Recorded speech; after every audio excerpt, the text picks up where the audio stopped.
회장님, 아직도 숨이 붙어 계시네요? 끈질기기도 하셔라. 쓰러진 박무진의 귓가에 조카 최민석의 조소 섞인 목소리가 들려왔습니다. 약 찾으세요? 아까 제가 버렸잖아요. 이제 그만 가실 때도 됐죠. 최민석은 고통스러워하는 박무진의 손을 툭 쳐내고는 유유히 골목을 빠져나갔습니다. 하지만 그는 몰랐습니다. 그 어두운 골목 끝에 이 모든 것을 지켜보고 있던 두 개의 눈동자가 있었다는 것을. 죽음의 문턱에서 기적처럼 살아 돌아온 회장과 그를 살려낸 천재 고아 남매의 처절한 응징. 별빛 달빛 사연입니다. 오늘의 사연 시작합니다. 구독해 주시면 채널 운용하는데 도움이 됩니다. 어둠이 짙게 깔린 서울의 한 달 동네 재개발 구역입니다. 가로등조차 제대로 켜지지 않은 좁은 골목길은 음산하기 짝이 없군요. 대한민국 재계 서열 1위 해성그룹의 박무진 회장이 이런 곳에 홀로 서 있다는 게 믿기지 않습니다. 박무진이 낡은 시멘트 바닥을 지팡이로 짚으며 주위를 두리번거렸습니다. 김 기사도 따돌리고 왔는데 약속 장소가 도대체 어디야? 박무진이 답답한 듯 넥타이를 거칠게 풀어헤치며 혼잣말을 뱉었습니다. 오늘 오후에 받은 익명의 문자 한 통이 노인네의 마음을 뒤흔들어 놓았거든요. 20년 전 집을 나간 딸의 유품이 이곳에서 거래된다는 내용이었습니다. 혹여나 정보가 새어나갈까봐 수행원 하나 없이 택시를 타고 온 참이었습니다. 박무진이 양복 안주머니에서 휴대전화를 꺼내들며 중얼거렸습니다. 왜 이렇게 신호가 안 잡히는 거야? 이 빌어먹을 동네는 전화도 안 터지나. 박무진이 휴대전화 화면을 신경질적으로 두드렸습니다. 안테나 칸이 전부 X자로 표시되어 있네요. 그때였습니다. 박무진의 눈매가 날카롭게 가늘어졌습니다. 단순히 통신 상태가 나쁜 게 아니라는 걸 직감한 거죠. 이건 전파방해 장치잖아. 누군가 일부러 신호를 막고 있어. 박무진이 뒤로 한 걸음 물러서며 주위를 경계했습니다. 함정입니다. 딸의 유품이라는 미끼로 자신을 이곳까지 유인한 것이 분명했습니다. 그 순간 박무진의 가슴 중앙에서 끔찍한 통증이 폭발했습니다. 헉. 마치 불에 달군 쇠몽둥이로 심장을 후려치는 것 같았습니다. 박무진이 지팡이를 놓치며 바닥으로 쓰러졌습니다. 숨을 쉴 때마다 폐가 찢어지는 고통이 밀려왔죠. 박무진이 덜덜 떨리는 손을 양복 안주머니로 필사적으로 집어넣었습니다. 약이. 심장 발작이 올 때를 대비해 늘 가지고 다니는 비상약이 있습니다. 혀 밑에 넣기만 하면 이 고통을 잠재울 수 있는 니트로글리세린 말이죠. 그런데 박무진의 손끝에 닿는 건 매끄러운 안감뿐이었습니다. 박무진이 믿을 수 없다는 듯 안주머니를 뒤집어 털며 소리쳤습니다. 없어. 약이 왜 없어? 분명 아침에 채워 넣었는데. 빈 약통만이 힘없이 바닥으로 굴러떨어졌습니다. 박무진의 머릿속에 번개처럼 스치는 얼굴이 하나 있었습니다. 오늘 아침 유난히 알약통을 만지작거렸던 조카 최민석이었습니다. 최민석? 내 놈이 감히 나를. 박무진이 바닥을 긁으며 피를 토하듯 절규했습니다. 조카가 건네던 비릿한 미소가 떠올라 심장의 고통은 배가 되었죠. 놈은 처음부터 오늘을 노리고 있었던 겁니다. 이 늙은이를 객사시키려고 작정을 한 게 분명했으니까요. 박무진의 시야가 점점 흐려지기 시작했습니다. 전봇대가 2개, 3개로 갈라져 보이고 귓가에는 심장 뛰는 소리만 쿵쿵 울렸습니다. 이렇게 죽을 수는 없다. 내가 어떻게 세운 혜성인데. 그놈들 손에. 박무진이 살기 위해 손을 허우적거렸지만 몸은 말을 듣지 않았습니다. 차가운 골목 바닥의 냉기가 뼛속까지 스며들었죠. 세상은 그를 제왕이라 불렀지만 지금 이 순간 그는 그저 버려진 노인에 불과했습니다. 의식이 촛불처럼 꺼져가던 바로 그 순간이었습니다. 오빠, 저기 봐. 사람 아니야? 어둠 속에서 앳된 여자아이의 목소리가 들려왔습니다. 박무진이 있는 힘을 다해 고개를 살짝 들어 올렸습니다. 흐릿한 시야 너머로 작은 그림자 두 개가 어른거렸습니다. 폐지를 줍는 리어카를 끌고 가던 10살 쌍둥이 남매 박새벽과 박별이었습니다. 박별이 박무진의 널브러진 다리를 보고 뒷걸음질 치며 말했습니다. 무서워. 죽은 거 아니야? 시체 냄새나. 잠깐만 기다려봐. 박새벽이 박별의 손을 잡고 조심스럽게 박무진에게 다가갔습니다. 박새벽의 눈빛은 겁에 질린 동생과는 달리 차분하고 날카로웠습니다. 박새벽이 박무진의 얼굴 가까이 귀를 대고 숨소리를 확인했습니다. 그리고는 박무진의 손목에 차여 있는 스마트워치와 입고 있는 옷을 뚫어지게 쳐다보았습니다. 이 아저씨 그냥 노숙자가 아니야. 저 스마트워치 잡지에서 봤어. 1억이 넘는 거야. 옷도 비단이야. 박새벽이 침을 꿀꺽 삼키며 중얼거렸습니다. 박별이 눈을 동그랗게 뜨고 박새벽의 옷자락을 잡아당기며 물었습니다. 1억? 그게 얼마만큼이야? 떡볶이 100만 번 먹을 수 있어? 100만 번이 뭐야? 우리가 평생 놀고 먹어도 남을 돈이야. 박새벽이 박무진의 흉부를 살피며 다급하게 말을 이었습니다. 살려야 돼.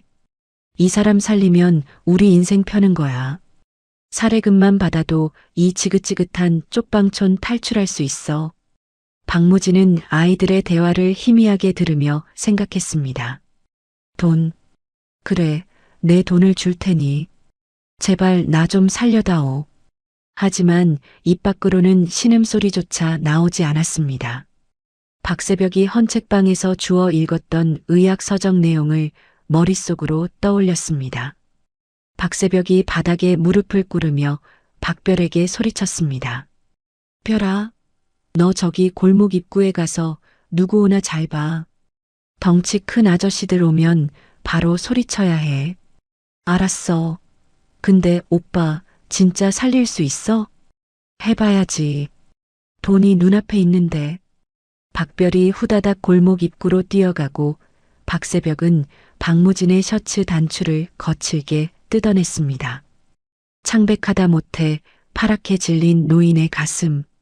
박새벽이 작고 마른 두 손을 깍지 껴 박무진의 가슴 중앙에 올렸습니다. 하나, 둘. 박새벽이 숫자를 세며 박무진의 가슴을 눌렀습니다. 하지만 10살 아이의 힘으로는 성인 남자의 갈비뼈를 압박하기가 쉽지 않았죠. 박새벽이 이마에 맺힌 땀방울을 털어내며 끙소리를 냈습니다. 젠장, 왜 이렇게 딱딱해? 들어가라고. 좀. 박새벽은 아이의 엉덩이를 들고 온몸에 체중을 실어 박무진의 가슴을 찍어 눌렀습니다. 퍽, 퍽 하는 둔탁한 소리가 골목을 울렸습니다. 박새벽의 팔이 후들거리고 숨이 턱 끝까지 차올랐습니다.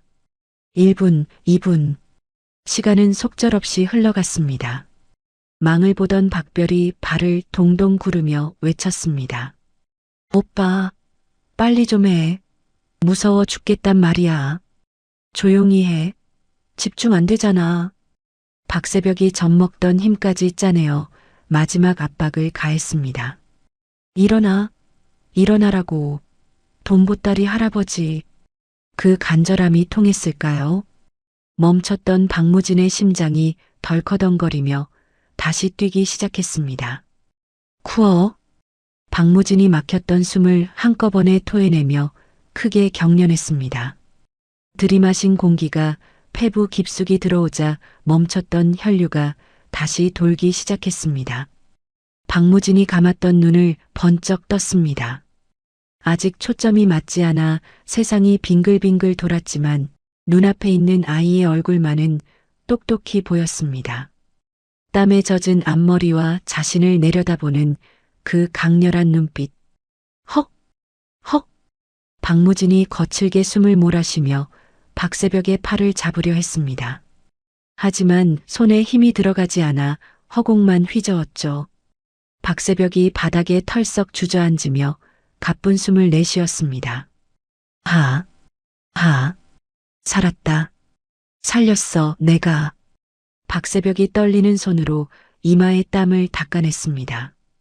박별이 쪼르르 달려와 박무진의 얼굴을 들여다보며 물었습니다. 오빠 살았다. 그럼 이제 돈 달라고 하면 돼? 그때였습니다. 멀리서 요란한 사이렌 소리가 들려오기 시작했습니다. 삐뽀 마이너스 삐뽀 마이너스. 박새벽의 표정이 순식간에 굳어졌습니다.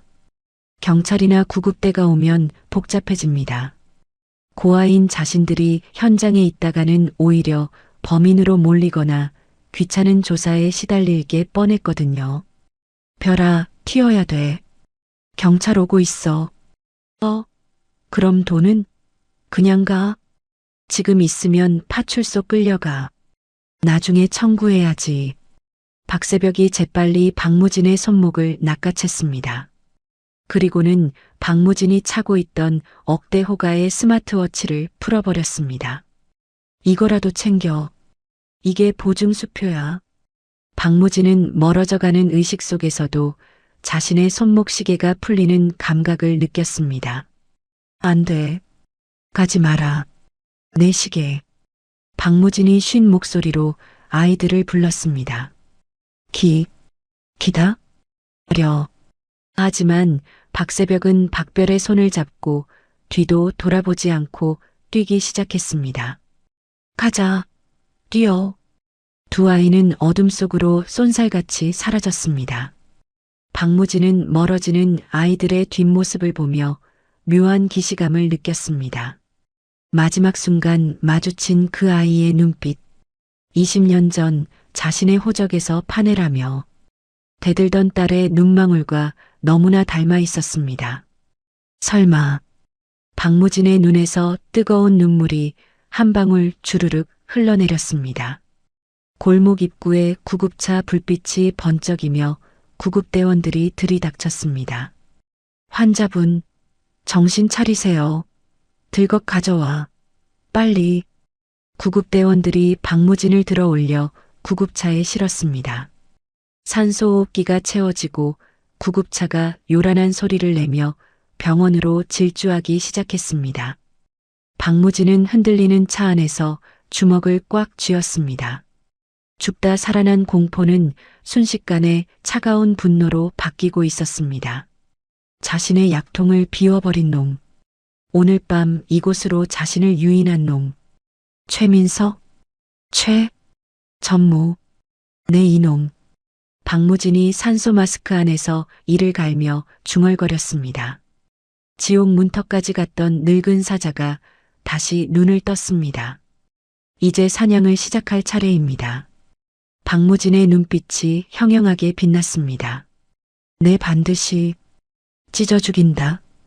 그날 밤 서울 시내의 한 대학병원 VIP 병동입니다.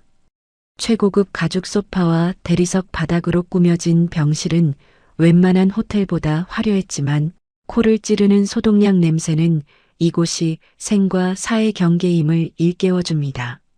산소호흡기의 의지에 가쁜 숨을 몰아쉬던 박무진이 천천히 눈을 떴습니다. 흐릿한 시야가 점차 선명해지자 가장 먼저 보이는 것은 천장에 달린 눈부신 형광등 불빛이었습니다. 회장님, 정신이 드십니까? 귀청을 찢을 듯한 목소리와 함께 누군가 박무진의 손을 덥석 잡았습니다. 박무진이 미간을 찌푸리며 고개를 돌렸습니다. 조카 최민석 전무였습니다. 최민석의 눈가는 붉게 충혈되어 있었고 뺨에는 눈물 자국이 선명했습니다. 누가 봐도 효심 지극한 조카의 모습이었죠. 하지만 박무진은 속지 않았습니다. 최민석의 입가에 맺힌 미세한 경련을 보았거든요. 그것은 안도가 아니라 아쉬움이었습니다. 아직 안 죽어서 아쉽다 이거지. 이 능구렁이 같은 놈. 박무진이 속으로 냉소하며 잡힌 손을 뿌리치려 했지만 힘이 들어가지 않았습니다. 최민석이 간호사를 부르며 호들갑을 떨었습니다. 의사 불러. 빨리. 회장님 깨어나셨다. 아이고, 고모부님. 제가 얼마나 걱정했는지 아십니까? 하늘이 무너지는 줄 알았습니다. 최민석이 박무진의 손등에 얼굴을 비비며 울먹였습니다. 박무진은 역겨움에 화가 치밀어 올랐습니다. 불과 몇 시간 전 자신의 약통을 비워버린 장본인이 지금 눈앞에서 생명의 은인 행세를 하고 있는 꼴이라니요. 박무진이 산소 마스크 안에서 쉰 목소리를 쥐어짜냈습니다. 시끄럽다. 다 나가. 네. 회장님 방금 뭐라고. 다 나가라고. 꼴도 보기 싫으니까. 박무진이 있는 힘껏 소리치며 링거줄이 꽂힌 팔을 휘저었습니다. 그 서슬에 놀란 의료진들이 뒷걸음질 쳤습니다. 최민석이 당황한 표정으로 의사를 쳐다보며 말했습니다. 아직 안정이 필요하신 것 같은데. 알겠습니다. 다들 나가 있어. 내가 곁을 지킬 테니까. 너도 나가. 최 전무 너도. 박무진이 최민석을 노려보며 차갑게 내뱉었습니다. 최민석의 표정이 순식간에 굳어졌다가 다시 비굴한 미소로 바뀌었습니다. 아, 예, 알겠습니다. 너무 예민해지신 것 같네요. 푹 쉬십시오. 회사 일은 걱정 마시고요. 제가 다 알아서 처리하고 있습니다. 최민석이 깍듯이 허리를 숙이고 병실을 나갔습니다. 문이 닫히는 순간 놈의 입꼬리가 비릿하게 올라가는 것을 박무진은 놓치지 않았습니다. 병실에 정막이 흐르자 박무진은 베개 밑을 더듬어 구형 휴대전화를 꺼냈습니다. 도청을 피해 사용하는 오직 단 한 사람과 연결되는 비상 연락망이었습니다. 박무진이 단축번호 1번을 눌렀습니다. 김 실장 나다. 들어와. 잠시 후 병실 문이 열리고 굳게 다무는 입술의 중년 남성 김 비서실장이 들어왔습니다. 그는 박무진의 침대 옆으로 다가와 깊이 고개를 숙였습니다. 면목 없습니다, 회장님. 수행원 없이 보내드리는 게 아니었는데. 자책할 시간 없어. 내 말 잘 들어. 박무진이 김 실장의 말을 자르며 자신의 텅 빈 손목을 들어 보였습니다. 내 시계가 없어졌다. 그리고 그 안에 내장된 GPS 추적기도 함께. 네, 시계라니요? 내가 쓰러졌을 때 어떤 꼬맹이들이 날 살렸다. 그 녀석들이 가져갔어. 박무진의 눈빛이 형형하게 빛났습니다. 공식적인 수사는 안 돼. 경찰이 개입하면 최 전무 귀에 들어가는 건 시간 문제야. 사설팀 풀어. 내 시계 GPS 신호 추적해서 그 아이들 찾아내. 은밀하게 쥐새끼 한 마리 모르게 데려와야 해. 알겠습니다. 지금 즉시 착수하겠습니다. 김 실장이 결연한 표정으로 병실을 나갔습니다. 박무진은 창밖의 어둠을 응시하며 주먹을 꽉 쥐었습니다. 찾아야 한다. 최 전무놈들보다 먼저. 그 아이들이 내 목숨줄이자 이번 싸움의 유일한 변수다. 같은 시각 달동네의 낡은 쪽방촌입니다. 성인 한 명이 눕기에도 비좁은 단칸방에는 곰팡내와 라면, 냄새가 섞여 있습니다. 박별이 퉁퉁 부른 컵라면을 후루룩거리며 박새벽을 쳐다보았습니다. 박새벽은 훔쳐온 박무진의 시계를 만지작거리고 있었습니다. 오빠, 그거 진짜 비싼 거 맞아? 그냥 시계 같은데. 조용히 해봐. 이거 켜졌어.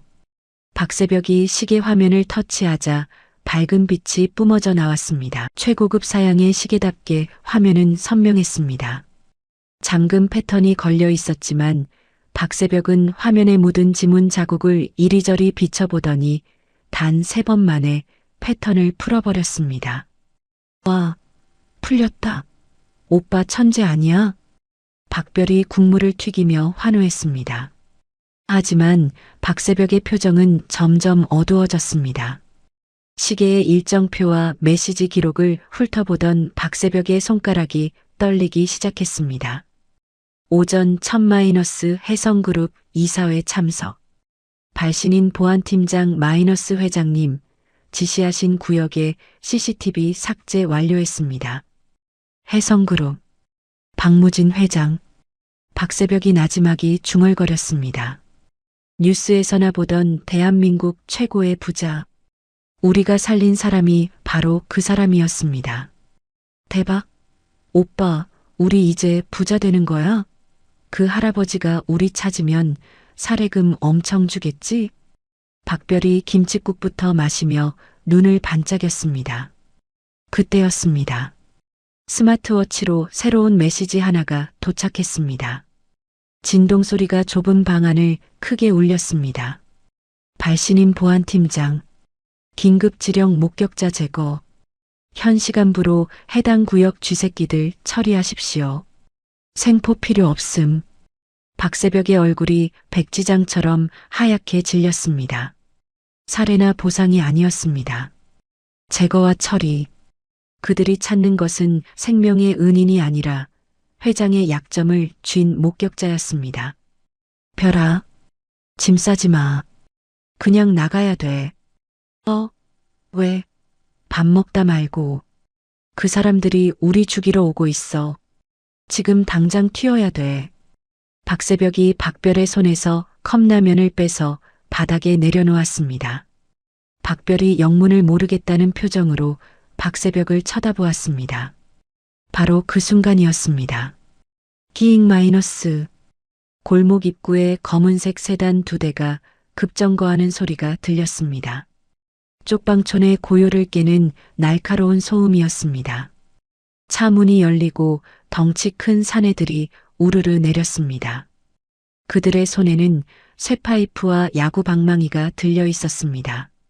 선두의 선마 과장이라 불리는 사내가 가로등 불빛 아래서 험상궂은 얼굴을 드러냈습니다. 여기 쥐새끼들 사는 데가 어디야? GPS 신호가 이 근처에서 잡히는데. 마 과장의 거친 목소리가 얇은 판잣집 벽을 뚫고 생생하게 들려왔습니다. 박새벽이 급히 스마트워치의 전원을 껐습니다. 오빠, 저 사람들 뭐야? 무서워. 쉿. 소리 내지 마. 박새벽이 박별의 입을 틀어막았습니다. 쿵, 쿵, 쿵. 놈들이 집집마다 문을 발로 차며 아이들을 찾고 있었습니다. 발소리가 점점 가까워졌습니다. 야, 이 집 문 따봐. 마 과장이 바로 옆집 문을 걷어차는 소리가 들렸습니다. 더 이상 지체할 시간이 없었습니다. 박새벽이 박별의 손을 잡고 쪽방 뒷문에 있는 작은 개구멍을 가리켰습니다. 저기로 나가야 돼. 신발 신을 시간 없어. 그냥 뛰어. 두 아이는 숨을 죽이고 바닥을 기어 개구멍으로 향했습니다. 박별이 먼저 빠져나가고 박새벽이 뒤따라 나가려는 찰나였습니다. 와작.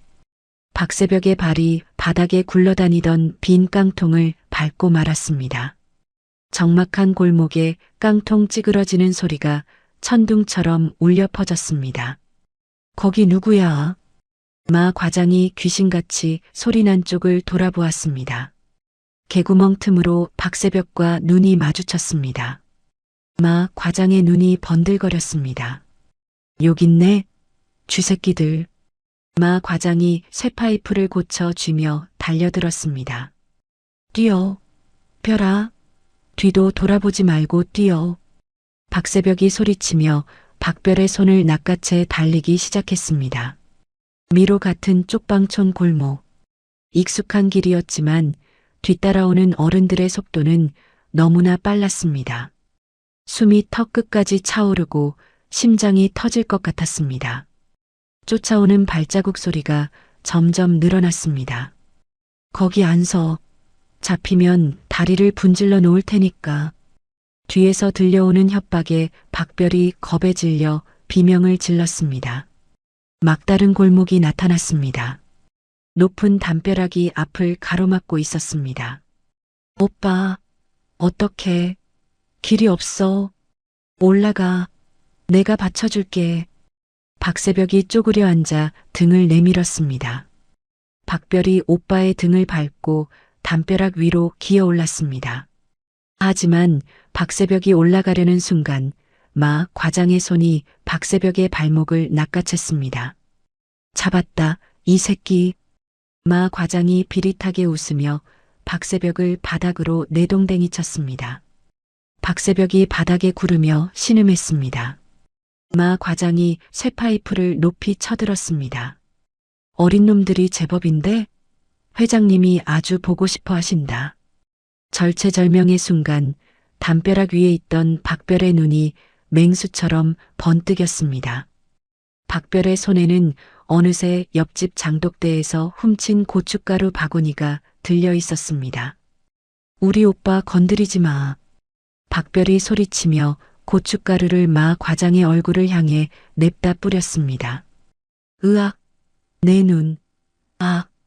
시뻘건 가루가 마 과장의 눈과 코로 들어갔습니다. 마 과장이 얼굴을 감싸쥐며 비명을 지르고 나뒹굴었습니다. 그 틈을 타 박새벽이 마 과장의 정강이를 걷어차고 다시 담벼락으로 뛰어 올랐습니다. 박별이 오빠의 손을 잡아당겼습니다. 빨리, 이쪽이야. 두 아이는 담벼락을 넘어 어둠 속으로 굴러떨어졌습니다. 뒤에서는 놈들의 욕설과 고함이 들려왔지만 아이들은 멈추지 않았습니다. 차가운 빗방울이 하나둘 떨어지기 시작했습니다. 세상은 그들을 영웅이라 부르지 않았습니다. 그저 제거해야 할 목격자일 뿐이었습니다. 살아남기 위한 쌍둥이의 처절한 도주가 시작되었습니다. 1시간 뒤 재개발 구역에 버려진 상가 건물 옥상입니다. 하늘에 구멍이라도 뚫린 듯 장대비가 쏟아져 내리고 있었습니다. 차가운 빗줄기가 옥상 바닥을 세차게 때리며 물보라를 일으켰습니다. 숨이 턱끝까지 차오른 박새벽과 박별이 옥상 난간 구석으로 몰렸습니다. 더 이상 도망칠 곳은 없었습니다. 아래를 내려다보니 까마득한 낭떠러지였고 뒤에는 굳게 닫힌 철문뿐이었습니다. 박별이 오빠의 옷자락을 꽉 움켜쥐며 울먹였습니다. 오빠, 나 무서워. 다리가 후들거려. 괜찮아. 정신 똑바로 차려. 호랑이 굴에 들어가도 정신만 차리면 산다고 했어. 박새벽이 박별의 어깨를 감싸 안으며 짐짓 담담하게 말했습니다. 하지만 박새벽의 손도 빗물에 젖어 하얗게 질려 있었고 미세하게 떨리고 있었습니다. 그때였습니다. 옥상 입구 쪽에서 인기척이 들려왔습니다. 거기 있었구나, 꼬마 친구들. 어둠 속에서 비옷을 입은 남자가 손전등을 비추며 나타났습니다. 순찰을 돌던 강 형사였습니다. 박별이 희망을 본 듯 눈을 크게 뜨며 소리쳤습니다. 경찰 아저씨, 도와주세요. 깡패들이 쫓아와요. 우리 좀 살려주세요. 박별이 강 형사를 향해 달려가려 했습니다. 하지만 박새벽이 박별의 팔을 거칠게 낚아채며 뒤로 당겼습니다. 가지마. 저 사람 눈을 봐. 박새벽의 외침과 동시에 강 형사가 비릿한 웃음을 흘렸습니다. 그는 아이들을 보호하는 대신 허리춤에서 무전기를 꺼내 들었습니다. 마 과장님, 찾았습니다. 옥상입니다. 예, 토끼몰이 끝났습니다. 강 형사가 무전기에 대고 낄낄거렸습니다. 박별이 믿을 수 없다는 듯 뒷걸음질 쳤습니다. 경찰 아저씨가 왜? 돈 먹은 거야. 저 사람도 한패라고. 박새벽이 이를 갈며 노려보았습니다. 곧이어 옥상 철문이 쾅 하고 열리며 마 과장과 덩치 큰 사내들이 우르르 몰려 나왔습니다. 그리고 그들 사이로 말끔한 정장에 검은 가죽 장갑을 낀 남자가 천천히 걸어 나왔습니다. 킬러 장 실장이었습니다. 그는 비에 젖는 것도 아랑곳하지 않고 품에서 소음기가 장착된 권총을 꺼내 들었습니다. 애들이라 방심했나 보군. 이렇게 요란을 떨게 만들고. 장 실장의 목소리는 빗소리를 뚫고 들어올 만큼 차갑고 건조했습니다. 마 과장이 헐떡이며 장 실장 옆에 섰습니다. 죄송합니다, 실장님. 이 독한 쥐새끼들이 워낙 빨라서. 변명은 나중에 해. 회장님 지시다. 사고사로 위장해야 하니까 총은 안 돼. 저 아래로 밀어버려. 장 실장이 턱짓으로 난간 쪽을 가리켰습니다. 단순한 납치가 아니었습니다. 명백한 처형 명령이었습니다. 깡패들이 쇠파이프를 손바닥에 탁탁 치며 포위망을 좁혀왔습니다. 박새벽은 본능적으로 계산했습니다.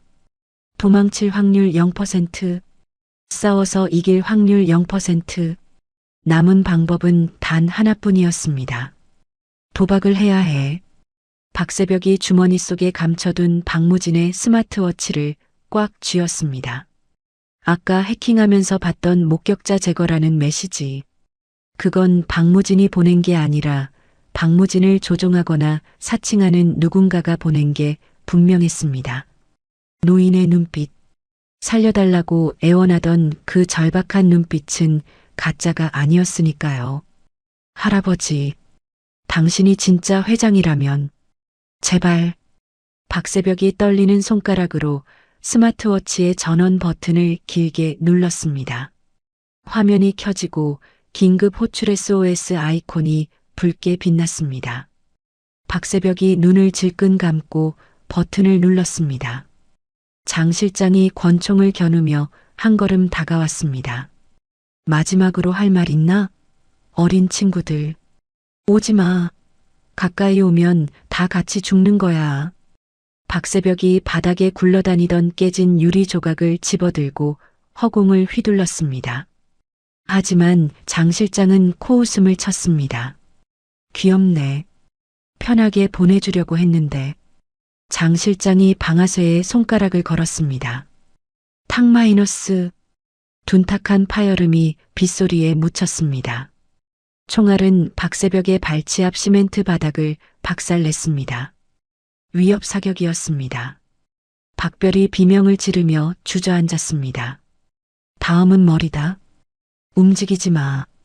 장 실장이 천천히 다가왔습니다. 강 형사와 마 과장 일당이 킬킬거리며 구경했습니다. 완벽한 고립무원. 세상의 모든 악의가 두 아이를 집어삼키려는 찰나였습니다. 쿠강 마이너스. 폐건물의 녹슨 옥상 철문이 거대한 폭발음과 함께 뜯겨나갔습니다. 짙은 연기와 함께 섬광탄이 터졌습니다. 아! 내 눈. 마 과장 일당이 눈을 감싸쥐며 비틀거렸습니다. 그 틈을 타 검은색 전투복을 입은 사내들이 옥상으로 쏟아져 들어왔습니다. 해성그룹의 사설 보안팀 블랙가드였습니다. 그들의 움직임은 정광석화 같았습니다. 제 앞에 전원 무릎 꿇려. 블랙가드 요원들이 순식간에 강 형사와 깡패들을 바닥에 쳐박고 팔을 꺾었습니다. 장 실장이 당황하여 총구를 돌리려 했지만 이미 레이저 조준점 수십 개가 그의 이마와 가슴을 겨누고 있었습니다. 총 버려. 쏘는 순간 벌집이 될 거다. 보안팀장의 서늘한 경고에 장 실장은 욕설을 내뱉으며 권총을 바닥에 떨어뜨렸습니다. 상황은 단 1분 만에 역전되었습니다. 옥상은 순식간에 제압된 깡패들의 신음소리로 가득 찼습니다. 그리고 뜯겨나간 문 너머로 누군가 천천히 걸어 나왔습니다. 지팡이를 짚는 둔탁한 소리가 빗소리 사이로 또렷하게 들렸습니다. 쿵, 쿵, 쿵. 블랙가드 요원들이 일제히 길을 터주며 고개를 숙였습니다. 회장님 오셨습니까? 검은 코트를 어깨에 걸친 박무진이었습니다.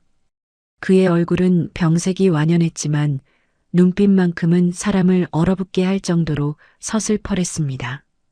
박무진이 쓰러진 깡패들을 벌레 보듯 내려다보며 나지막이 의졸였습니다. 감히 내 허락도 없이 내 구역에서 사냥질인가? 박무진의 시선이 구석에 떨고 있는 아이들에게 닿았습니다. 박무진은 지팡이를 짚고 아이들 쪽으로 천천히 발걸음을 옮겼습니다. 하지만 박새벽과 박별은 그가 구하러 온 것인지 죽이러 온 것인지 알 수 없었습니다. 눈앞에 놓이는 그저 압도적인 공포의 대상일 뿐이었으니까요. 박새벽이 박별을 등 뒤로 숨기며 깨진 유리 조각을 박무진에게 겨눴습니다. 오지 마. 한 발짝만 더 오면 찌를 거야. 박새벽의 손은 사시나무 떨듯 떨리고 있었지만 눈빛만은 도끼로 가득 차 있었습니다.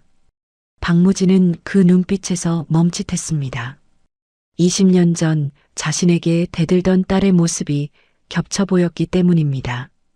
박무진이 손을 내밀며 달래듯 말했습니다. 얘야, 진정해라. 나는 너희를 해치러 온 게 아니다. 거짓말. 저 사람들 시켜서 우리 죽이려고 했잖아. 아니다. 오해가 있어.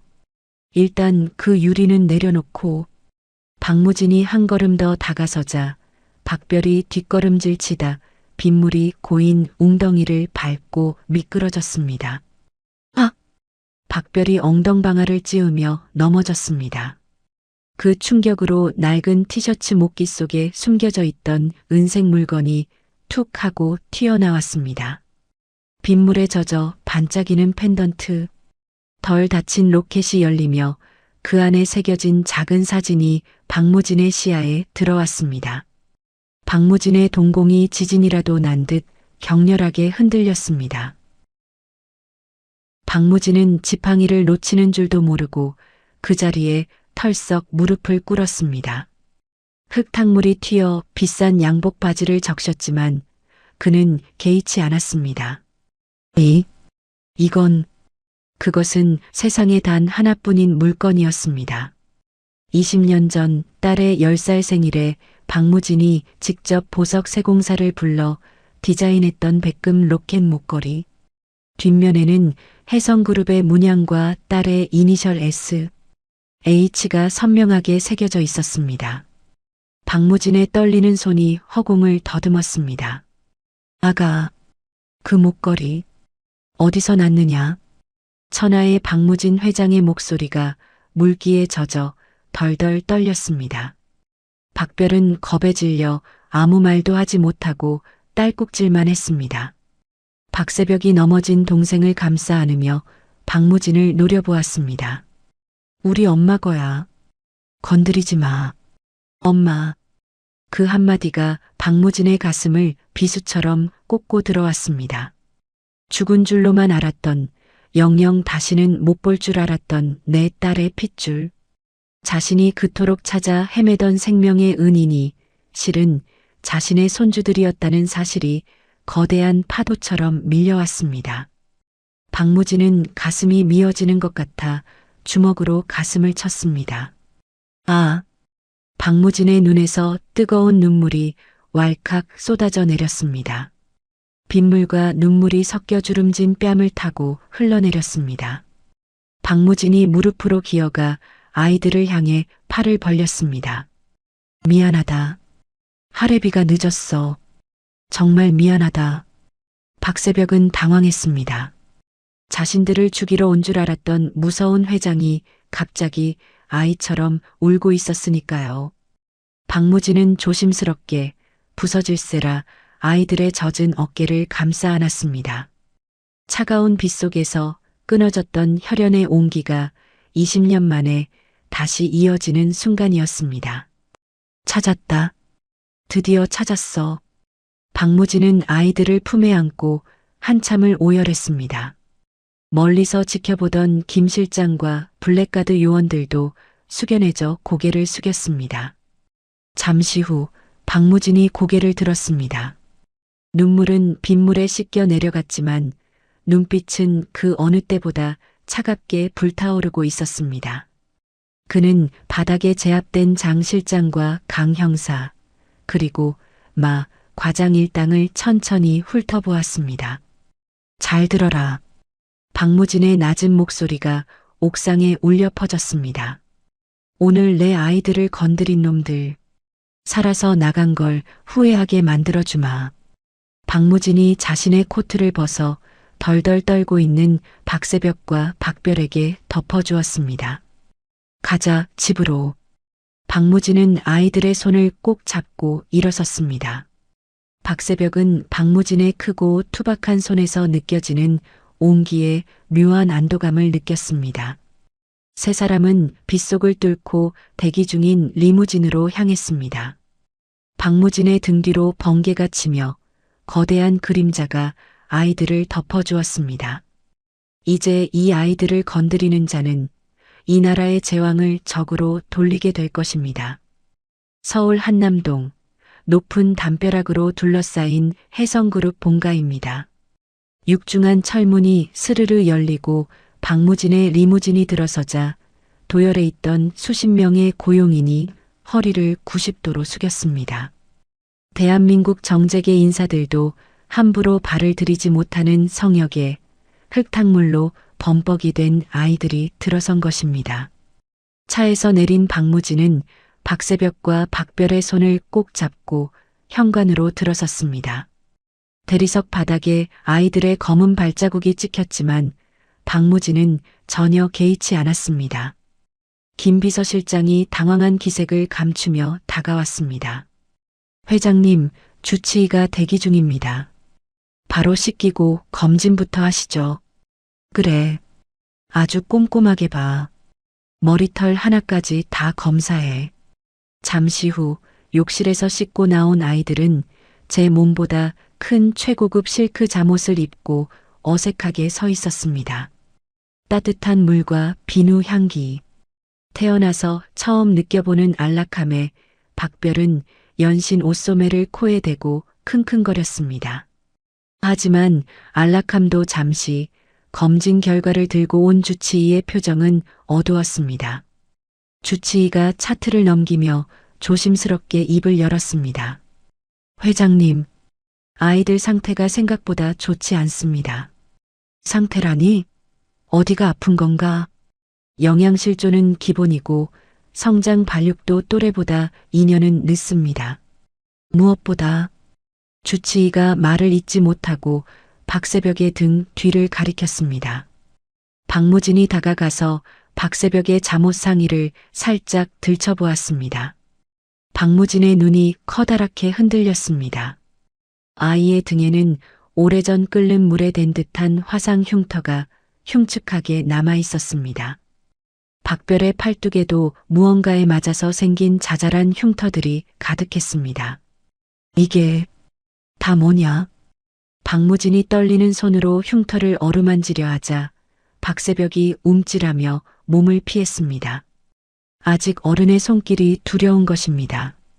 박무진은 가슴이 미어지는 것 같아 주먹을 꽉 쥐었습니다. 자신이 호의호식하며 제국을 다스리는 동안 핏줄들은 짐승 같은 세상에서 학대당하며 살고 있었던 겁니다. 누가 그랬어? 어떤 놈이? 기억 안 나요. 고아원 원장이 그랬나? 아니면 전에 살던 집 아저씨가 그랬나? 박새벽이 아무렇지 않다는 듯 덤덤하게 대답했습니다. 그 무심한 말투가 박무진을 더 아프게 찔렀습니다. 박무진이 눈시울을 붉히며 아이들을 와락 끌어안았습니다. 미안하다. 내가 죄인이다. 이제 다시는 그 누구도 너희 털끝 하나 건드리지 못하게 하마. 내 모든 것을 걸고 약속하마. 박무진의 뜨거운 눈물에 박새벽의 경계심이 조금씩 허물어졌습니다. 차갑기만 했던 저택에 처음으로 사람의 온기가 감돌기 시작했습니다.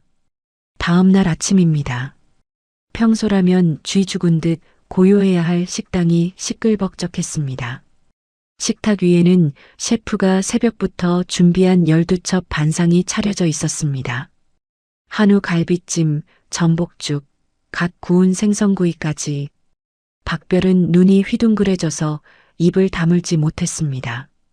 우와, 할아버지, 이거 진짜 다 먹어도 돼요? 돈 안 내도 돼요?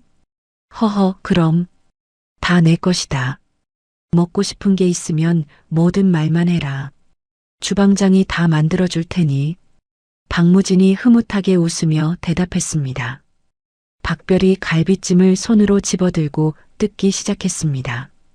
입가에 양념을 잔뜩 묻히며 먹는 모습이 영락없는 아이였습니다. 식사 예절을 중시하던 박무진이었지만 지금은 그 모습조차 사랑스러워 견딜 수 없었죠. 반면 박새벽은 샌드위치 하나를 들고 식탁 한쪽에 놓인 박무진의 태블릿 PC를 유심히 쳐다보고 있었습니다. 박무진이 식사 때마다 업무 보고를 받는 태블릿이었습니다. 새벽아, 너는 입맛이 없니? 왜 안 먹어? 할아버지, 이거 봐도 돼요? 박새벽이 태블릿을 가리켰습니다. 박무진이 고개를 끄덕이자 박새벽은 익숙하게 화면을 터치했습니다. 사실 박새벽은 어젯밤부터 궁금한 게 있었습니다.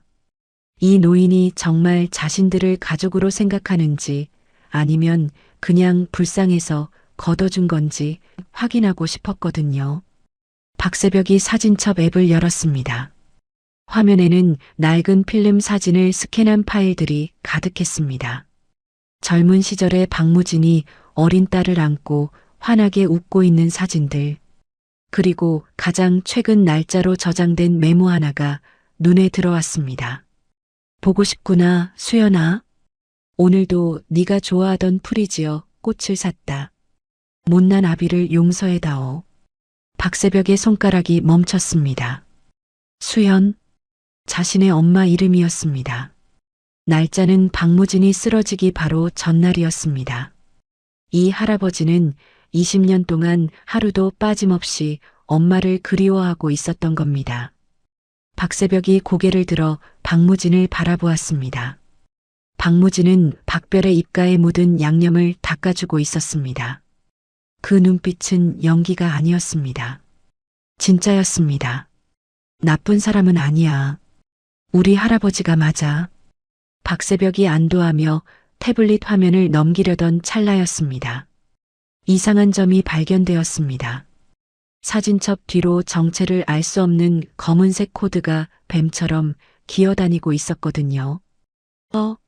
이게 뭐지? 박새벽이 샌드위치를 내려놓고 화면을 확대했습니다. 시스템 설정 깊숙한 곳에 숨겨진 낯선 프로그램이었습니다. 헌책방에서 주워온 해킹 서적에서 봤던 것과 비슷했습니다. 할아버지, 응? 왜 그러냐, 새벽아. 이 태블릿 누가 만졌어요? 아니, 나랑 김 실장 말고는 만지는 사람이 없는데 여기 이상한 게 깔려 있어요. 카메라랑 마이크가 저절로 켜져 있어요. 누군가 우리가 하는 말을 다 듣고 있다고요. 박무진과 김 실장의 표정이 순식간에 굳어졌습니다. 김 실장이 다급하게 다가와 태블릿을 들여다보았습니다. 도청 프로그램 말씀입니까? 네. 이거 봐요. 데이터가 계속 밖으로 나가잖아요. 백도어라는 거예요. 뒷문 열어놓고 도둑질하는 거. 박새벽이 고사리 같은 손가락으로 가상 키보드를 띄우더니 빠르게 명령어를 입력했습니다. 이거 끄는 거 쉬워요. 연결된 주소만 끊으면 되거든요. 타닥, 타닥. 박새벽이 엔터키를 누르자 화면에 연결 종료라는 메시지가 떴습니다. 김 실장이 경악하며 박새벽을 바라보았습니다. 보안팀 박사들도 찾아내지 못한 스파이웨어를 10살 꼬마가 찾아낸 것입니다. 세상에, 도련님 정말 천재시군요. 그때였습니다. 갈비를 뜯던 박별이 갑자기 코를 킁킁거리며 천장을 올려다보았습니다. 할아버지, 냄새나. 응? 무슨 냄새? 음식 냄새 말이냐? 아니, 기계 타는 냄새. 찌릿찌릿한 냄새. 박별이 식탁 위로 올라가더니 거실 천장에 매달린 거대한 샹들리에를 손가락으로 가리켰습니다. 저기서 나. 저 반짝이는 거 안에 뭐가 있어. 박무진이 김 실장에게 눈짓을 보냈습니다. 경호원들이 사다리를 가져와 샹들리에를 확인했습니다. 잠시 후 경호원이 샹들리에 장식 안쪽에 교묘하게 숨겨져 있던 손톱만한 도청 장치를 떼어내 내려왔습니다. 과열되어 미세하게 그을린 흔적이 있었습니다. 박무진이 도청 장치를 받아들고 부들부들 떨었습니다. 집안까지, 감히 내 안방까지 쥐새끼를 풀어놔? 박무진은 단번에 범인이 누구인지 알 수 있었습니다. 최민석 전무였습니다. 박무진이 주먹으로 식탁을 내리쳤습니다. 쿵! 김 실장, 당장 법무팀 불러. 그리고 아이들 호적 정정 서류 준비해. 오늘부로 이 아이들은 내 법적 상속인이다. 내 전 재산을 물려주겠다는 유언장도 공증받아. 박무진의 불호령에 고용인들이 일사불란하게 움직였습니다. 박무진은 아이들을 바라보며 가슴이 벅차올랐습니다. 박새벽의 천재적인 두뇌와 박별의 동물적인 감각. 이 아이들이라면 혜성그룹을 지키는 것은 물론 놈들에게 빼앗길 뻔한 제국을 더 거대하게 만들 수 있을 것이라 확신했습니다. 같은 시각 혜성그룹 전무실입니다. 최민석이 책상 위에 놓인 스피커를 집어 던지며 고래고래 소리를 질렀습니다. 안 들려. 왜 갑자기 끊긴 거야? 여보세요. 야. 스피커에서는 지지직거리는 잡음만 들려왔습니다. 박새벽이 연결을 끊기 직전 최민석은 분명히 들었습니다. 우리 할아버지가 맞아. 라는 아이의 목소리와 내 전 재산을 물려주겠다는 박무진의 외침을요. 최민석이 머리를 감싸쥐며 주저앉았습니다. 친손자라고? 그 거러지 같은 놈들이 진짜 핏줄이었다고? 최민석의 눈동자가 공포와 분노로 뒤섞여 흔들렸습니다. 유전자 검사 결과가 나오고 입양이 확정되는 순간 자신은 닥쳤던 게 신세가 되는 것이었습니다. 아니, 그동안 저지른 비리가 밝혀져 감옥에 가게 될지도 몰랐습니다. 안 돼. 내 거야. 혜성은 내 거라고. 20년을 기다렸는데. 최민석이 책상 서랍을 열어 대포폰을 꺼냈습니다. 손이 심하게 떨려 버튼을 제대로 누르기도 힘들었습니다. 그는 어딘가로 전화를 걸며 이를 악물었습니다. 여보세요. 해외 용병팀 섭외해. 돈은 얼마든지 줄 테니까 당장 들어오라고 해. 최민석의 얼굴이 악기처럼 일그러졌습니다. 유언장 도장 찍기 전에 죽여야 돼. 늙은이고 애새끼고 싹 다 갈아버려. 평화로운 아침 식사 시간은 끝났습니다. 저택의 높은 담장 너머로 시커먼 먹구름이 몰려오고 있었습니다. 가장 행복해야 할 가족의 재회 뒤편에서 핏빛 폭풍우가 시작될 준비를 마쳤습니다. 3일 후 혜성그룹 본사 대회의실입니다. 팽팽한 긴장감이 감도는 회의실 안 최민석 전무가 단상에 서서 핏대를 세우고 있습니다. 스크린에는 5조 원 규모 해외 바이오 기업 인수라는 거창한 제목이 띄워져 있군요. 최민석이 탁자를 주먹으로 내리치며 임원들을 윽박질렀습니다. 도대체 언제까지 검토만 할 겁니까? 회장님 건강히 오늘 내일 하시는데 회장님 유지를 받들어서 회사를 키워야 할 거 아닙니까? 하지만 전무님 실사보고서가 아직 미비하고. 닥치세요. 지금 내가 추진하는 일에 토를 다는 겁니까? 줄 잘 서세요. 차기 회장이 누가 될지 멍청이가 아니라면 알 텐데. 최민석의 서슬퍼런 협박에 임원들이 꿀먹은 벙어리가 되어 고개를 숙였습니다. 최민석이 회심의 미소를 지으며 계약서를 흔들었습니다. 자, 이해 없으면 바로 날인하겠습니다. 도장 찍으시죠.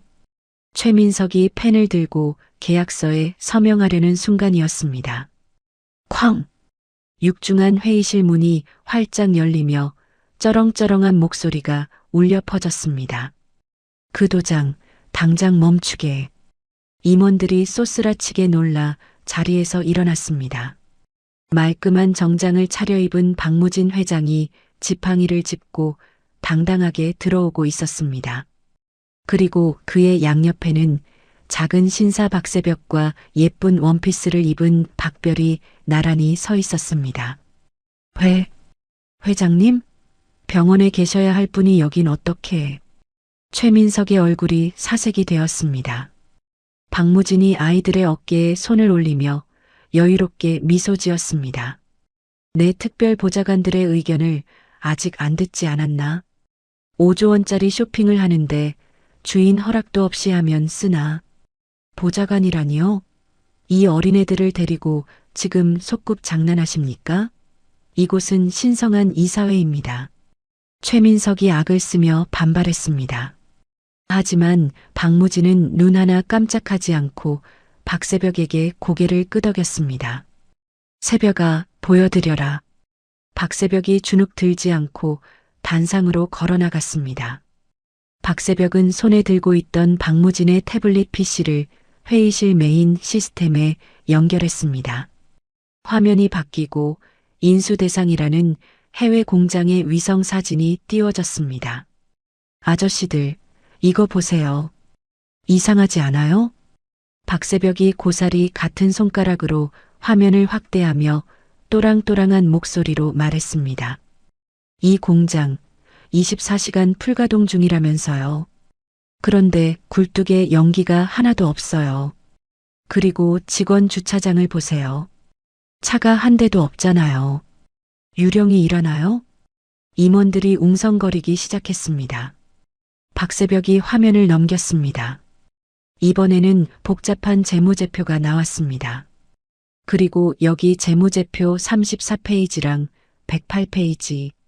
숫자가 똑같아요. 복사해서 붙여넣기 한 거네요. 매출 채권도 다 가짜예요. 이 회사 껍데기뿐인 유령 회사라고요. 박새벽의 날카로운 지적에 회의실이 발칵 뒤집혔습니다. 10살 아이의 눈에도 보이는 사기극을 임원들은 최민석의 눈치를 보느라 모른 척했던 것입니다. 최민석이 식은땀을 줄줄 흘리며 소리쳤습니다. 이건 모함입니다. 어디서 조작된 자료를 가져와서. 그때 박별이 최민석의 곁으로 다가갔습니다.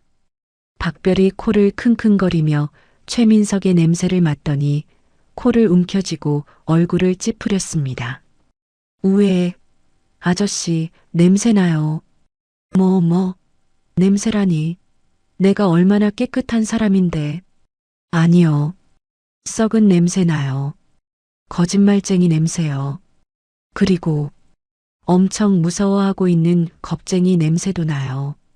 박별이 최민석을 손가락질하며 큰 소리로 외쳤습니다. 할아버지, 이 아저씨 지금 오줌 쌀 것 같아요. 다리가 후들거려요. 좌중에서 크 하는 웃음소리가 터져 나왔습니다. 최민석의 얼굴이 홍당무처럼 붉어졌습니다.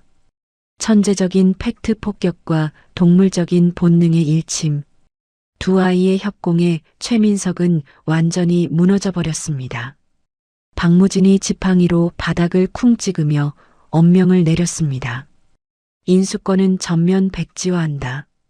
그리고 감사팀 투입해서 최 전무가 추진한 모든 프로젝트 전수 조사에 10원 한 장이라도 비면 옷벗을 각오들 하게. 최민석은 주먹을 부들부들 떨며 고개를 떨굴 수밖에 없었습니다. 박무진은 의기양양한 아이들의 손을 잡고 보란듯이 회의실을 나섰습니다. 등 뒤로 임원들의 경외 어린 시선이 쏟아졌습니다. 혜성그룹의 진짜 주인이 탄생하는 순간이었습니다. 그날 저녁 박무진의 저택 정원입니다. 아름다운 조명이 정원을 수놓고 잔잔한 음악이 흐르고 있습니다. 평생 일밖에 모르던 박무진이 난생 처음으로 연 가족 파티였습니다. 외부인은 일절 들이지 않고 오직 아이들과 박무진 그리고 믿을 수 있는 고용인들만이 함께한 오붓한 시간이었습니다. 펑, 퍼펑, 화려한 불꽃놀이가 밤하늘을 수놓았습니다. 박새벽과 박별은 정원을 뛰어다니며 까르르 웃음을 터뜨렸습니다. 오빠, 저기 봐. 불꽃이 하트 모양이야. 와, 진짜네. 엄청 크다. 아이들의 웃음소리가 음악처럼 저택을 채웠습니다. 박무진은 테라스에 앉아 그 모습을 흐뭇하게 바라보며 와인 잔을 기울였습니다. 심장의 통증도 불면증도 잊은 지 오래였습니다. 김 비서실장이 다가와 잔을 채워주며 말했습니다. 회장님, 정말 행복해 보이십니다. 이렇게 웃으시는 거 20년 만에 처음 봅니다. 김 실장, 내 인생에서 돈을 버는 것만이 성공인 줄 알았네. 하지만 진짜 성공은 저 아이들이 웃는 걸 지켜보는 것이었어. 내가 왜 진작 몰랐을까? 박무진이 손짓으로 아이들을 불렀습니다. 새벽아, 별아, 이리 와보렴. 한바탕 뛰어노느라 땀범벅이 된 아이들이 달려왔습니다. 박무진은 품에서 서류 봉투 하나를 꺼내 건넸습니다. 법원에서 갓 도착한 따끈따끈한 서류였습니다. 이게 뭐예요? 또 숙제예요? 박별이 입술을 삐죽거리며 물었습니다. 박무진이 빙그레 웃으며 고개를 저었습니다. 아니다. 세상에서 가장 특별한 선물이지. 오늘부터 너희는 이 새벽 이별이 아니다. 내 호적에 올라간 내 손자 박새벽, 내 손녀 박별이다. 박무진이 아이들의 눈을 맞추며 힘주어 말했습니다. 너희는 이제 고아가 아니다. 나의 유일한 가족이자 이 박무진의 모든 것이다. 죽음이 갈라놓을 때까지 우린 영원히 함께다. 아이들의 눈이 휘둥그레졌습니다. 언제 버려질지 모른다는 불안감, 고아라는 꼬리표가 완전히 사라지는 순간이었습니다. 할아버지, 진짜 우리 가족이에요? 안 버릴 거죠? 박별이 울먹이며 묻자 박무진은 두 팔 벌려 아이들을 꽉 끌어안았습니다. 그럼 그렇고 말고 내 목숨보다 귀한 내 새끼들인데. 박새벽도 참았던 눈물을 터뜨리며 박무진의 품에 얼굴을 묻었습니다. 할아버지, 고마워요. 정말 고마워요. 세 사람은 서로의 체온을 느끼며 세상에서 가장 따뜻한 포옹을 나누었습니다. 정원의 카메라가 찰칵 하고 이 완벽하게 행복한 순간을 사진으로 남겼습니다. 사진 속 세 사람의 미소는 영원할 것만 같았습니다. 하지만 행복의 정점은 늘 비극의 서막과 맞닿아 있는 법이죠. 그 시각 서울의 한 허름한 사무실입니다. 최민석은 책상을 엎어버리고 술병을 깨부수며 난동을 부리고 있었습니다. TV 뉴스에서는 혜성그룹의 감사 착수 소식이 속보로 나오고 있었습니다. 끝이야. 다 끝났어. 최민석의 눈동자가 초점을 잃고 흔들렸습니다. 이대로 가다간 빈털터리가 되어 감옥에서 평생 썩게 될 게 뻔했습니다. 공포는 곧 광기로 바뀌었습니다. 최민석이 바닥에 떨어진 대포폰을 집어들었습니다. 손에는 깨진 술병 조각에 배인 피가 흥건했습니다. 여보세요. 나 최민석이야. 전화기 너머로 굵직한 남자의 목소리가 들려왔습니다. 해외 용병 팀장이었습니다. 준비는 됐나? 마이너스 입금 확인했습니다. 타겟은 확인했고요. 언제 작업 들어갈까요? 최민석이 입술을 피가 나도록 깨물며 쇳소리를 냈습니다. 내일이다. 내일 아이들이 외출할 거야. 납치해. 마이너스 알겠습니다. 몸값 요구하실 겁니까? 아니. 최민석의 눈빛이 섬뜩하게 번뜩였습니다. 이번엔 협박이 아니야. 처형이다. 늙은이가 보는 앞에서 애새끼들 목을 따버려. 아주 잔인하게. 전화를 끄는 최민석이 미친 사람처럼 크크거리며 웃기 시작했습니다. 한편 저택의 침실. 잠자리에 든 박무진이 가슴을 움켜쥐었습니다. 욱. 행복했던 기분 탓에 잊고 있었던 통증이 다시금 밀려왔습니다. 박무진은 식은땀을 흘리며 협탁 위에 진통제를 급히 삼켰습니다. 안 돼. 지금은 안 돼. 아이들이 보고 있어. 박무진은 거친 숨을 몰아쉬며 겨우 잠을 청했습니다. 창밖에는 먹구름이 달빛을 가리고 있었습니다. 가장 빛나는 밤이 저물고 내일 닥쳐올 거대한 폭풍우가 검은 입을 벌리고 기다리고 있었습니다. 다음 날 오후 서울 시내로 향하는 남산 1호 터널입니다. 박무진 회장이 선물해준 책을 사러 가는 길, 박새벽과 박별은 들뜬 마음으로 경호 차량 뒷좌석에 앉아 있었습니다. 운전석에는 베테랑 김 기사가, 조수석에는 경호 팀장이 탑승해 만일의 사태에 대비하고 있었죠. 박별이 창밖을 구경하며 신이 나서 떠들었습니다. 오빠, 나 만화책 사도 돼? 할아버지가 뭐든 다 사라고 했잖아.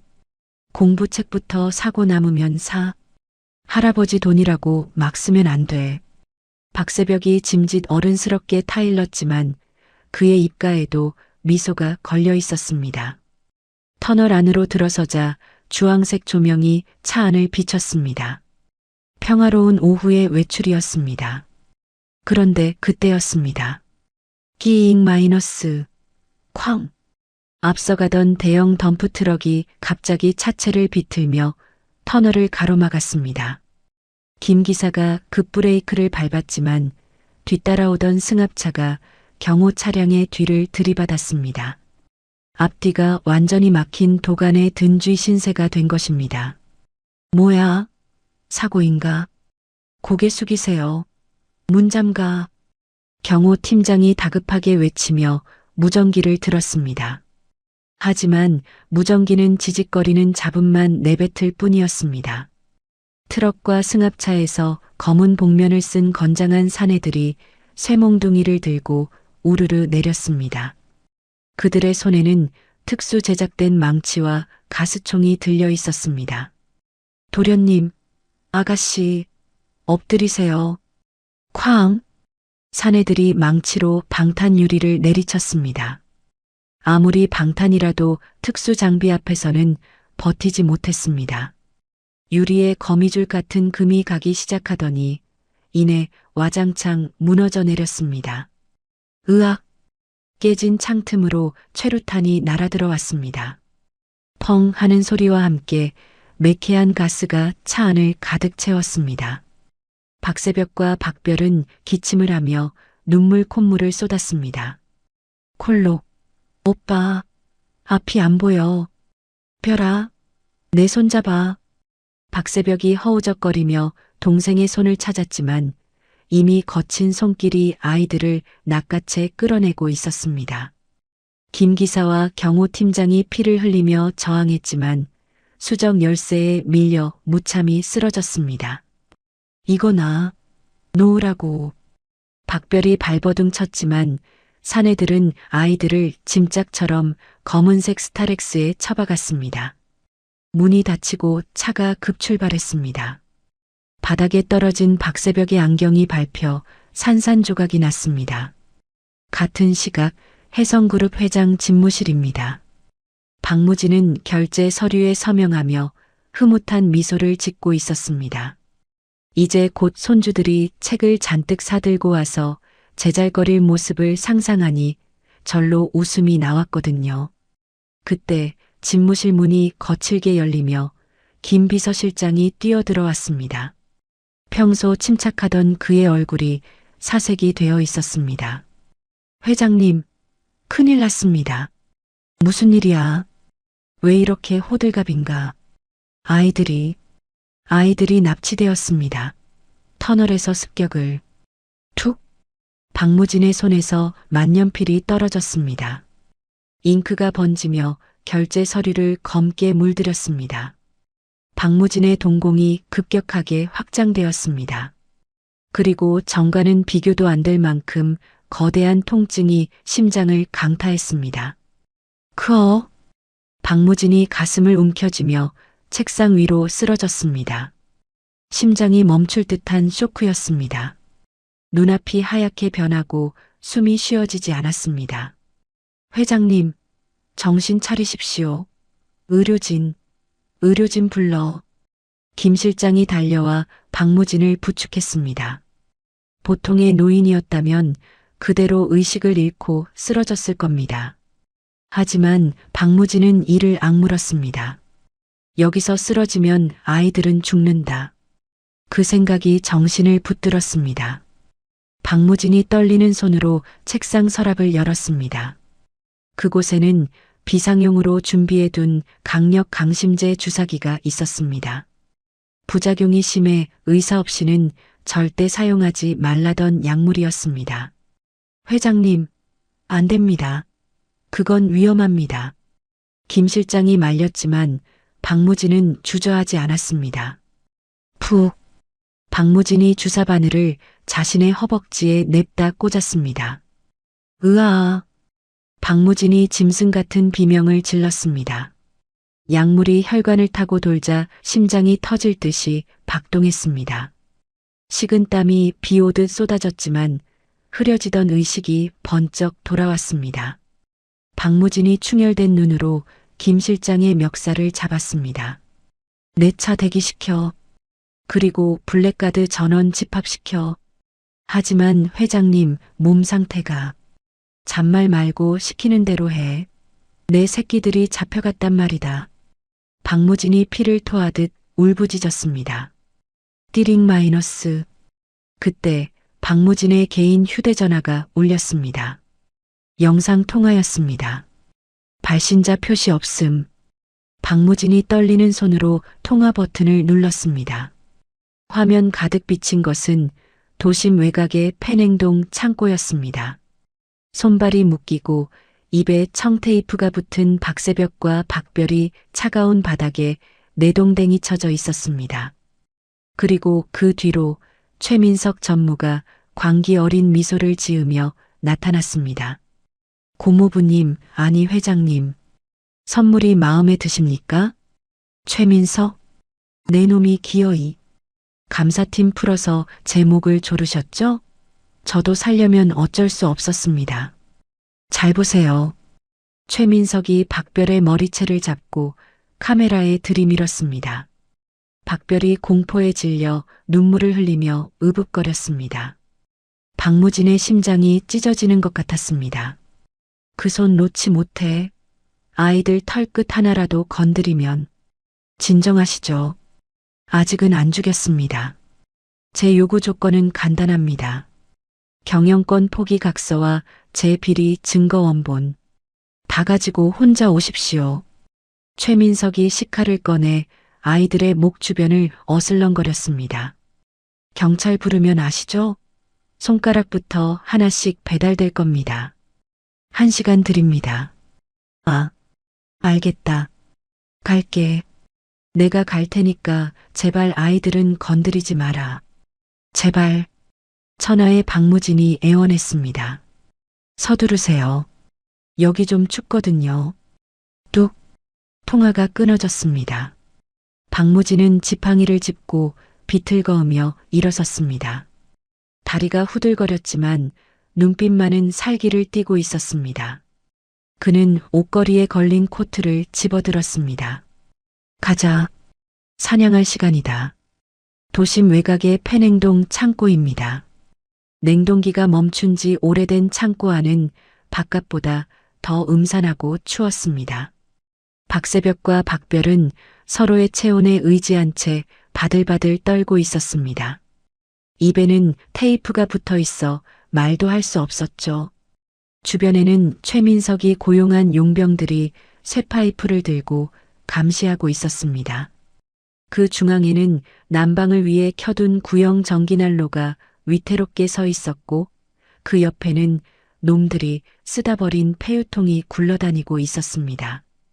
박새벽은 최민석의 통화 내용을 엿듣고 상황을 파악했습니다. 할아버지가 오면 우린 다 죽어. 최민석의 눈빛은 협상을 하려는 사람의 눈빛이 아니었습니다.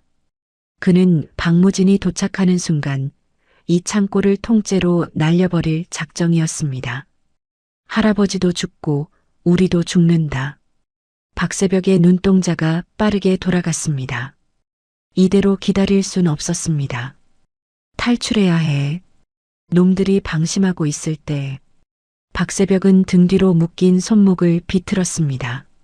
살이 쓸려 쓰라렸지만 멈출 수 없었습니다. 박새벽의 뒷주머니에는 아침에 저택 차고에서 호기심에 챙겨뒀던 작은 물건이 들어 있었습니다.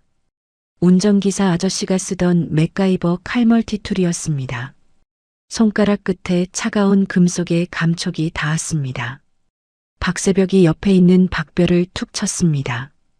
박별이 눈물 고인 눈으로 오빠를 쳐다보았습니다. 박새벽이 눈짓으로 난로와 자신의 손을 번갈아 가리켰습니다. 내가 밧줄을 끊을 거야. 너는 저 난로를 봐. 천재 오빠와 야생의 동생. 말하지 않아도 통하는 쌍둥이만의 텔레파시였습니다.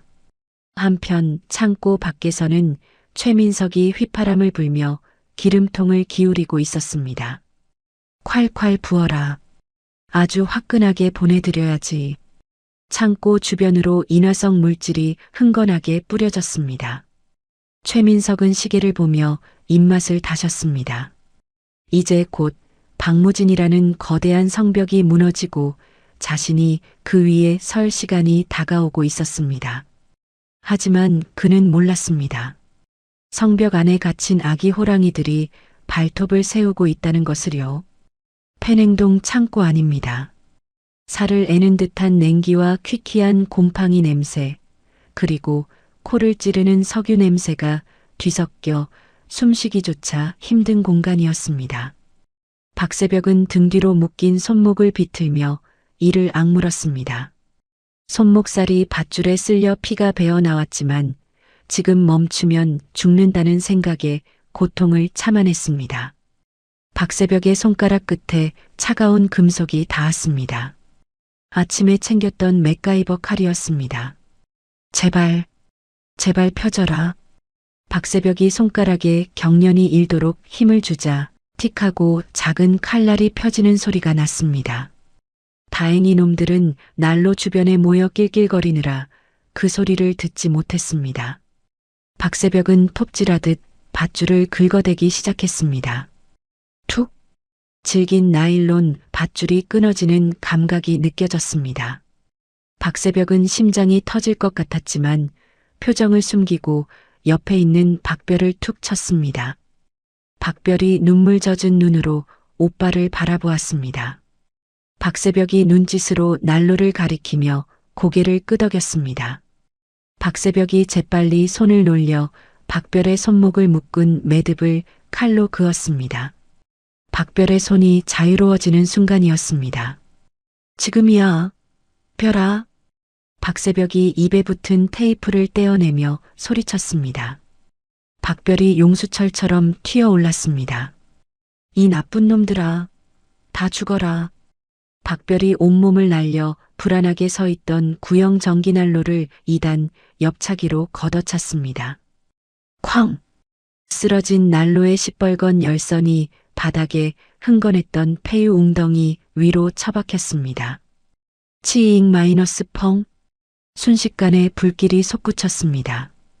검은 연기가 폭발하듯 피어오르며 창고 안을 집어삼켰습니다. 불이야. 뭐야? 불 꺼. 뜨거워. 으악. 감시하던 용병들이 혼비백산하여 우왕좌왕했습니다. 화재 경보기가 요란하게 울려대고 매캐한 연기 때문에 앞이 보이지 않았습니다. 오빠, 여기야. 박별이 박새벽의 손을 잡고 구석으로 달렸습니다. 들어올 때 받았던 배수구였습니다. 녹슨 철망이 덮여 있었지만 박새벽이 맥가이버 칼을 지렛대 삼아 젖히자 끼익 소리를 내며 열렸습니다. 어른이라면 절대 들어갈 수 없는 오직 아이들만이 통과할 수 있는 좁은 구멍이었습니다. 들어가, 빨리. 박새벽이 박별을 밀어넣고 자신도 뒤따라 들어갔습니다. 배수구 안은 진흙과 오물로 가득 차 있었지만 아이들은 멈추지 않고 필사적으로 기었습니다. 뒤에서는 저 새끼들 잡아 라는 고함과 함께 불길이 타오르는 소리가 들려왔습니다. 창고 밖은 비바람이 몰아치고 있었습니다. 박새벽과 박별이 배수구 끝자락에서 진흙투성이가 되어 튀어나왔습니다. 차가운 빗물이 얼굴을 때리자 그제야 살았다는 실감이 났습니다. 오빠, 우리 살았어. 도망가자. 박별이 박새벽을 일으켜 세우려던 찰나였습니다. 창고 정문이 벌컥 열리며 누군가 뛰쳐나왔습니다. 불길을 피해 밖으로 도망쳐 나온 최민석 전무였습니다. 그의 얼굴은 검댕으로 뒤덮여 있었고 눈은 광기로 번들거리고 있었습니다. 최민석이 배수구 앞에 있는 아이들을 발견하고는 악기처럼 소리 질렀습니다. 이 독한 쥐새끼들, 내 놈들이 내 인생을 망쳐. 최민석이 주변에 있던 쇠파이프를 집어들고 성큼성큼 다가왔습니다. 거기 안 서? 오늘 너희 죽고 나 죽는 거야. 아이들은 뒷걸음질 쳤지만 뒤는 낭떠러지였고 앞은 최민석이 막고 있었습니다. 박새벽이 박별을 등 뒤로 숨기며 돌멩이를 집어들었습니다. 하지만 어른 남자의 힘을 당해낼 수는 없었습니다. 최민석이 쇠파이프를 높이 치켜들었습니다. 죽어라. 바로 그 순간이었습니다. 두두두두두. 하늘이 찢어질 듯한 굉음이 들려왔습니다. 최민석이 멈칫하며 하늘을 올려다보았습니다. 창고 지붕 위로 치솟은 거대한 불기둥을 이정표 삼아 검은색 헬리콥터 한 대가 비를 뚫고 내려오고 있었습니다.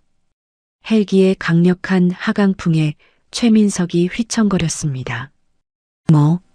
뭐야? 헬기가 착륙하기도 전에 문이 열리고 검은 전투복을 입은 블랙가드 요원들이 밧줄을 타고 뛰어내렸습니다. 전원 제압해. 타겟 확보.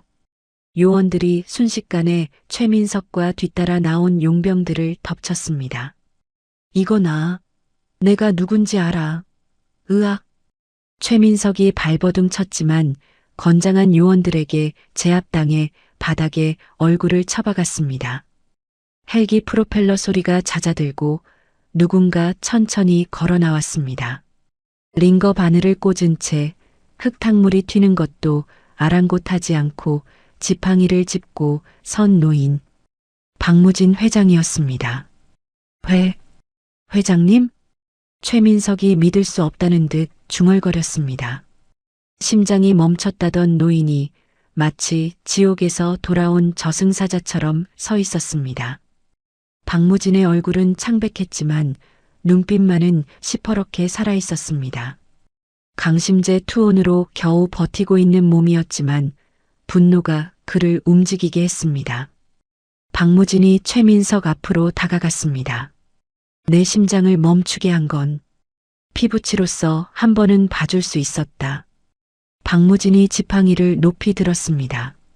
하지만 내 새끼들을 건드린 건 신이라도 용서 못해. 퍽! 박무진의 지팡이가 최민석의 정강이를 강타했습니다. 뼈가 부러지는 소리가 빗소리를 뚫고 들려왔습니다. 아! 최민석이 비명을 지르며 뒹굴었습니다. 박무진은 멈추지 않았습니다. 이건 내 딸을 20년 동안 못 보게 한 죄. 퍽! 이건 내 손자 등에 화상을 입힌 죄. 퍽! 이건 내 손녀를 울린 죄다. 박무진이 내리칠 때마다 최민석은 비명조차 지르지 못하고 신음했습니다. 김 비서실장이 다가와 박무진을 말렸습니다. 회장님, 진정하십시오. 그러다 쓰러지십니다. 박무진이 거친 숨을 몰아쉬며 지팡이를 멈췄습니다. 그는 김 실장에게 손짓했습니다. 김 실장이 젖은 서류 뭉치를 최민석의 얼굴에 던졌습니다. 내 놈이 횡령한 장부, 살인 교사 증거, 그리고 납치 미수까지 검찰에 넘길 거다. 최민석이 덜덜 떨며 박무진의 바짓가랑이를 잡았습니다. 고모부님, 잘못했습니다. 한 번만 살려주십시오. 제가 미쳤었습니다. 살려는 드릴게. 감옥에서 평생 썩어. 박무진이 차갑게 발로 최민석을 걷어찼습니다. 블랙가드 요원들이 최민석을 질질 끌고 경찰차로 향했습니다. 최민석의 절규가 멀어져 갔습니다. 안 돼. 이럴 순 없어. 내 혜성그룹, 내 돈. 상황이 종료되자 박무진이 비틀거렸습니다. 약 기운이 떨어지며 극심한 현기증이 밀려온 것입니다. 할아버지. 멀리서 지켜보던 박새벽과 박별이 달려와 박무진을 부축했습니다. 진흙범벅이 된 아이들이 박무진의 품에 파고들었습니다. 할아버지. 진짜 왔어. 우리 구하러 왔어. 박별이 엉엉 울음을 터뜨렸습니다. 박새벽도 안경이 깨진 채 눈물을 뚝뚝 흘리고 있었습니다. 박무진은 떨리는 손으로 아이들의 얼굴을 닦아주었습니다. 미안하다. 할애비가 늦었지? 많이 무서웠지? 아니에요. 하나도 안 무서웠어요. 할아버지가 올 줄 알았어요. 박새벽이 흐느끼며 대답했습니다. 박무진은 아이들을 으스러져라 꽉 끌어안았습니다. 빗물인지 눈물인지 모를 것들이 세 사람의 뺨을 타고 흘러내렸습니다. 이제 됐다. 아무도 너희를 못 건드려. 내가 있는 한 절대. 박무진의 목소리가 점점 희미해졌습니다. 긴장이 풀리자 억눌러왔던 통증이 한꺼번에 밀려왔습니다. 박무진의 다리에 힘이 풀리며 스르르 주저앉았습니다. 할아버지, 할아버지 왜 그래요? 회장님, 구급팀, 이쪽으로. 김 실장과 아이들의 비명소리가 들려왔지만 박무진의 귀에는 점점 멀게만 느껴졌습니다. 하지만 그의 입가에는 미소가 걸려 있었습니다. 아이들을 지켰다는 안도감. 그것 하나면 충분했습니다. 박무진의 눈이 감기는 순간 빗개인 하늘 사이로 붉은 노을이 비치기 시작했습니다. 가장 길고 험난했던 밤이 지나고 진짜 가족이 되는 새벽이 밝아오고 있었습니다. 사건이 있고 한 달 뒤 서울 여의도에 위치한 혜성그룹 본사 대강당입니다. 수백 명의 기자가 구름대처럼 몰려들어 발 디딜 틈조차 없습니다. 여기저기서 터지는 카메라 플래시 불빛 때문에 눈을 뜨기 힘들 지경이군요. 오늘은 박무진 회장이 직접 소집한 긴급 대국민 기자회견 날입니다. 단상 위로 사회자가 떨리는 목소리로 안내 방송을 했습니다. 지금부터 박무진 회장님의 입장 표명이 있겠습니다. 웅성거리던 장내가 일순간 조용해졌습니다. 문이 열리고 박무진이 들어왔습니다. 휠체어를 타고 나올 것이라는 한간의 소문과는 달리 그는 두 발로 꼿꼿하게 서서 걸어 들어오고 있었습니다.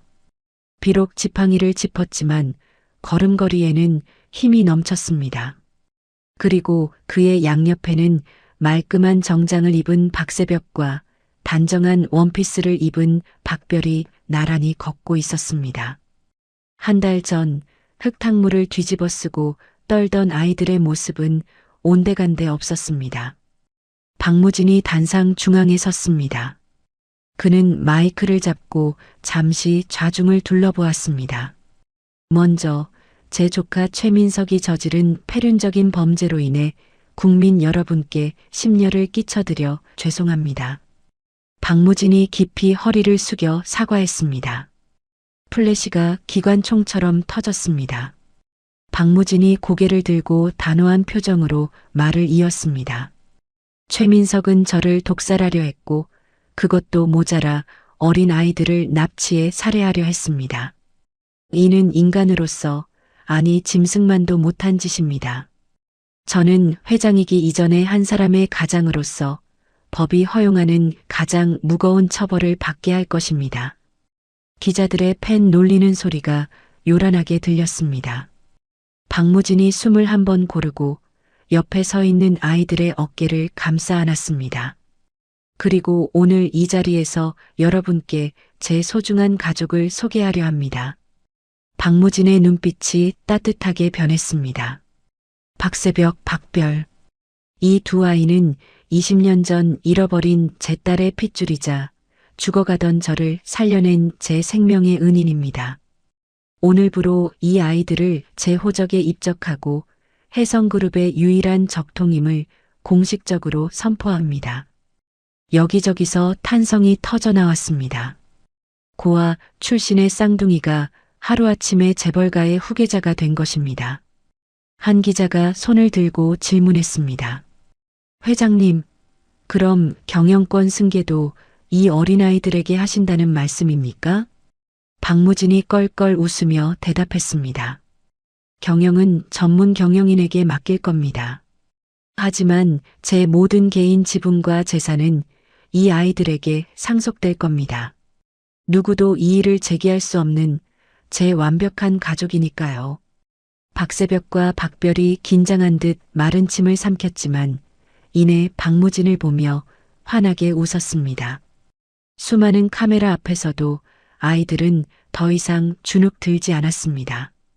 늙은 사자의 보호 아래 아기 사자들도 당당하게 고개를 들고 있었습니다. 같은 시각 서울 구치소의 독방입니다. 최민석은 죄수복을 입은 채 멍하니 텔레비전을 쳐다보고 있었습니다. 화면 속에서는 박무진과 아이들이 손을 맞잡고 환하게 웃는 모습이 생중계되고 있었습니다. 으아, 안 돼. 저건 내 거야. 내 돈이라고. 최민석이 짐승처럼 울부짖으며 텔레비전을 향해 식판을 집어 던졌습니다. 탕 하는 소리와 함께 밥알이 사방으로 튀었습니다. 내가 어떻게 버텼는데, 20년을 개처럼 일했는데, 굴러들어온 쥐새끼들한테 다 뺏기다니. 최민석이 철창을 붙잡고 머리를 찌우며 자해했습니다.